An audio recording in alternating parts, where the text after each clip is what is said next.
El 9 de enero de 1964 marcó un punto de quiebre no solo en las relaciones de Panamá con Estados Unidos, sino también en la mente de muchos panameños. Por primera vez en la historia, el presidente de la República de Panamá y de cualquier república latinoamericana presenta ante el Consejo de la Organización de Estados Americanos una denuncia contra el gobierno de los Estados Unidos por su agresión al pueblo panameño.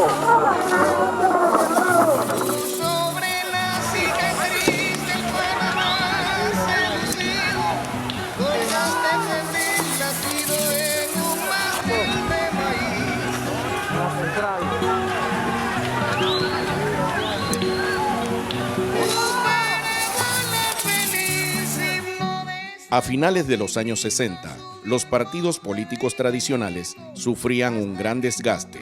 Los niveles de corrupción eran inmorales y la población se encontraba totalmente abandonada a su suerte. Sin escuelas, sin un sistema de salud, escasez de vivienda. Incluso en la ciudad, gran parte de la población vivía en los caserones de madera que habían sido construidos para albergar a los trabajadores que llegaron a principios de siglo para la construcción del canal. Es en estas circunstancias que entra en la escena política Omar Torrijos Herrera, el cual interpretó de manera clara el sentir de la población en cuanto al deseo de soberanía total, no más bases militares extranjeras y la necesidad de solucionar los problemas económicos y sociales que aquejaban a la población nacional.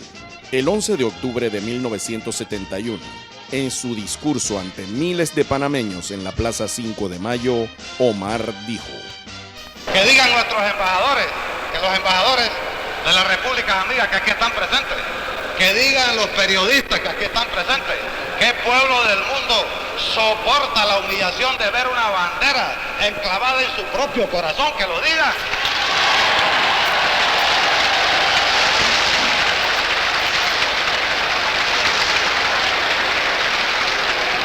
Yo sé, pueblo panameño, que estamos llegando a nuestro límite de paciencia.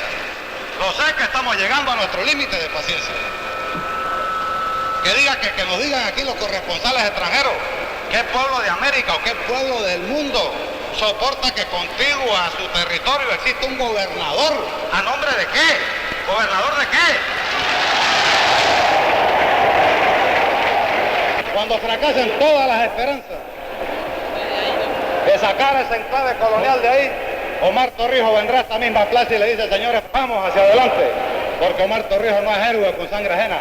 Omar Torrijos los va a acompañar a ustedes, y los 6.000 fusiles de la Guardia está para defender la integridad, la dignidad de este pueblo, señores. Anunciando así que retomaría la negociación de un nuevo tratado del canal. En este momento, el general Torrijos pone en marcha un método de lucha, un nuevo estilo de gobierno, lo cual queda demostrado con las elecciones e instalación en 1972 de la Asamblea Nacional de Representantes de Corregimiento, el llamado Poder Popular. Pero, ¿qué es el torrijismo? El torrijismo es un proyecto nacional integral basado en la participación política de los ciudadanos, reformas a la educación para formar a la generación que recibiría el canal en el año 2000. Salud igual para todos. Reforma agraria. Asentamientos campesinos. Viviendas dignas para la población.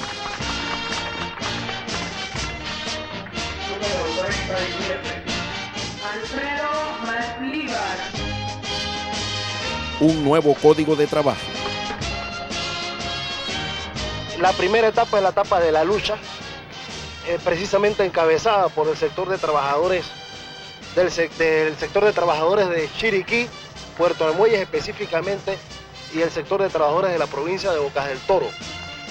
No alineamiento en política internacional. Desarrollo de las infraestructuras sociales y productivas. En fin, una economía mixta que permitiera el crecimiento y desarrollo del país, pero con justicia social. Tenemos 5 años de existir y no tenemos luz. Ni queremos luz, ni queremos agua. Calle.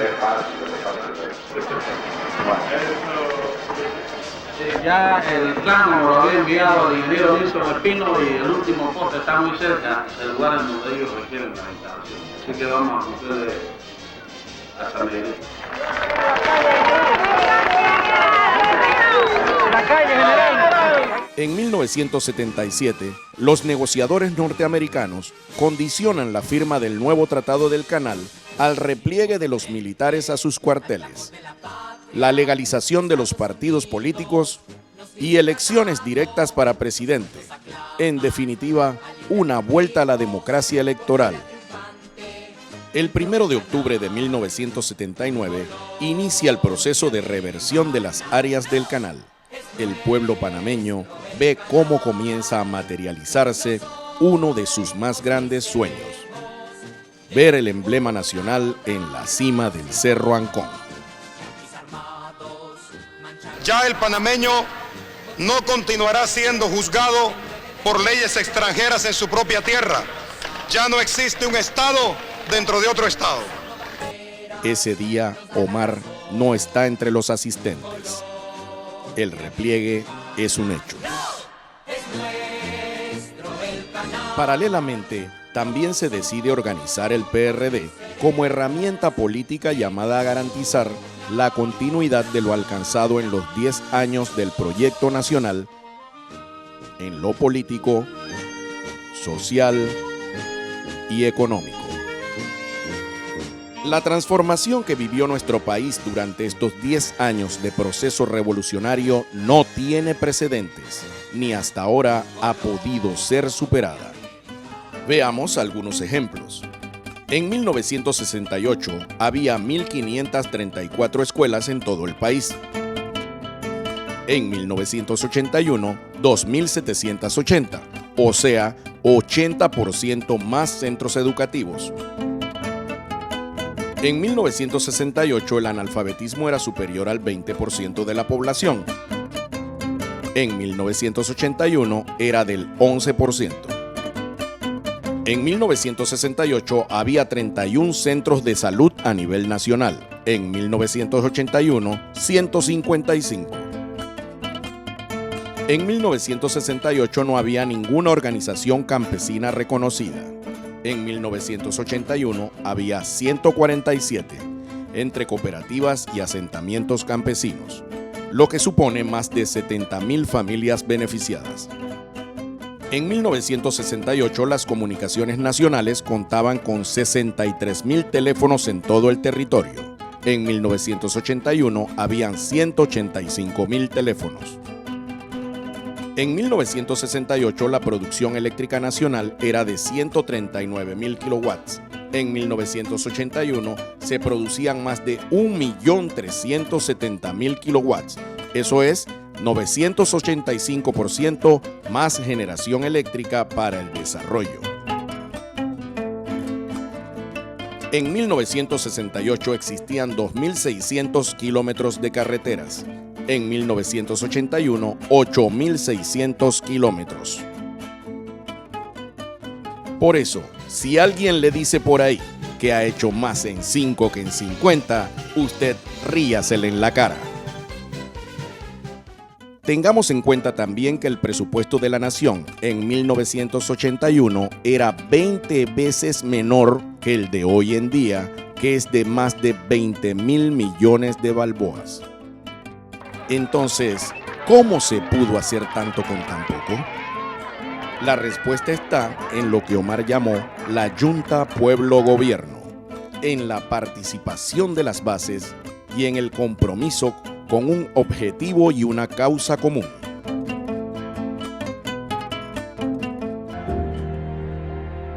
Pero también en 1981, la inesperada desaparición física del general Torrijos produjo un vacío de poder y una crisis de sucesión. Desde ese momento se inicia el desmantelamiento del torrijismo. El vacío de poder se intenta llenar con un pacto entre los coroneles para la sucesión en la comandancia de la Guardia Nacional, lo que afecta al PRD, porque queda inmerso en esta lucha de sucesión de los militares. La vuelta de los cuarteles a la política toma control del PRD y lo mediatiza. Se reforma la Constitución y se elimina el poder popular. La reforma educativa no es reemplazada y se desarticulan los asentamientos campesinos, así como el sistema integrado de salud. Y muy lejos de la visión de Omar, se le dio el uso más privado posible a las áreas revertidas. En resumidas cuentas, se desvió el proyecto democrático. Nos alejamos del pueblo que había estado junto a Omar en lo que él llamó la religión que une a todos los panameños, la lucha por la soberanía, y que ahora esperaba, también junto a Omar, ver crecer y disfrutar a sus hijos y a cada panameño de las riquezas del canal. El 20 de diciembre de 1989 inicia uno de los momentos más tristes de nuestra historia y del cual aún tenemos mucho de qué hablar, comenzando por saber cuántos panameños y panameñas perdieron la vida durante esos días.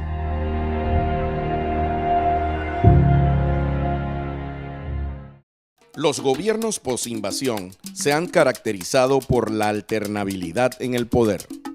Cada uno de los partidos actuales tiene comportamientos que lo caracterizan durante su ejercicio en el poder. El PRD, en gobierno y oposición, mantiene una alta capacidad de concertación, sostiene sus alianzas, logra por medio de su estabilidad y sus excelentes cuadros impulsar el crecimiento económico, porque indudablemente cuando el PRD gobierna, a la gente le va mejor.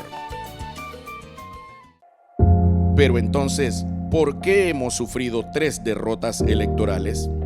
Porque no hemos podido trasladar esas gestiones exitosas de nuestros gobiernos a los candidatos. Por la falta de rendición de cuentas a lo interno del partido. Porque hemos dejado que nuestras diferencias nos dividan cada vez más, generando luchas internas que separan a las bases del partido. Y lo peor, ha bajado la calidad del discurso y se han enquistado prácticas clientelistas que hacen que cada vez nos parezcamos menos al partido de Omar y más a los partidos tradicionales.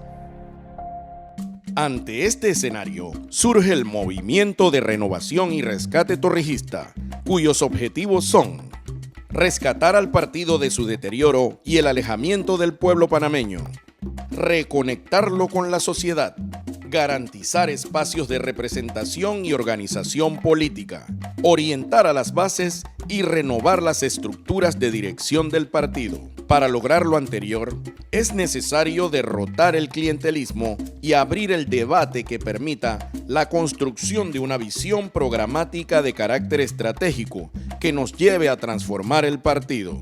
Porque ser torrijista pasa por entender que el consenso en torno a un proyecto de país y no la confrontación es el camino que reclaman nuestras bases y nuestra nación. Ciertamente somos hoy uno de los países latinoamericanos de mayor crecimiento económico, pero debemos ser igualmente uno de los de mayor desarrollo humano, donde el hambre no sea un factor de subdesarrollo, donde nuestros niños y jóvenes reciban una educación de calidad, donde haya salud igual para todos, más empleos, mejor transporte. En resumen, una mejor distribución de la riqueza que genera este país de todos y todas.